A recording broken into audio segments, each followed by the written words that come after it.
जमीयत उलमा इस्लाम के मरकजी secretary general senator मौलाना अब्दुल गफूर हैदरी ने कहा है कि जो जमातें हादसाती तौर पर वजूद में आती हैं वो ऐसे ही बिखर जाती हैं। इमरान खान के साथ जो तोते उड़कर आए वो पुराने घोंसलों फिर तलाश कर रहे हैं।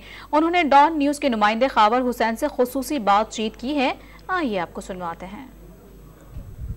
जी, इस वक्त मुल्क की जो सूरत हाल है और ख़ास तौर पर इमरान खान जो कि इस वक्त तन्हा होते जा रहे हैं, उनका सियासी फ्यूचर क्या है? मौलाना अब्दुल गफूर हैदरी हमारे साथ। सर बताइएगा, जो 9 मई के बाद वाक़यात 9 मई के हुए, उसके बाद अब क्या देखते हैं इमरान खान साहब का फ्यूचर आप? देखिए, जो जमातें हादसाती तौर पर वजूद में आती हैं वो फिर इसी तरह बिखर भी जाती हैं जिस तरह आप देख रहे हैं। ऐसी जमातों का फ्यूचर में कोई रोल नहीं है। हादसाती तौर पर बनते हैं, उनसे कुछ काम लिया जाता है और उसके बाद फिर जब वो ज़रूरत पूरी होती है तो फिर इसी तरह तहलील हो जाती है। इमरान के साथ जो मुख्तलिफ पार्टियों से तोते उड़ कर आए थे, अभी वो पुराने घोंसले फिर से तलाश शुरू किए।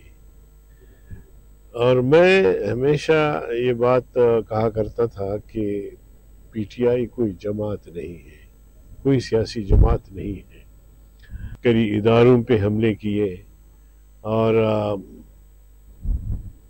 बड़े बड़े मतलब ऐसे हरकतें की कि जिसकी वजह से इंडिया भी हम पे हंस रहा है।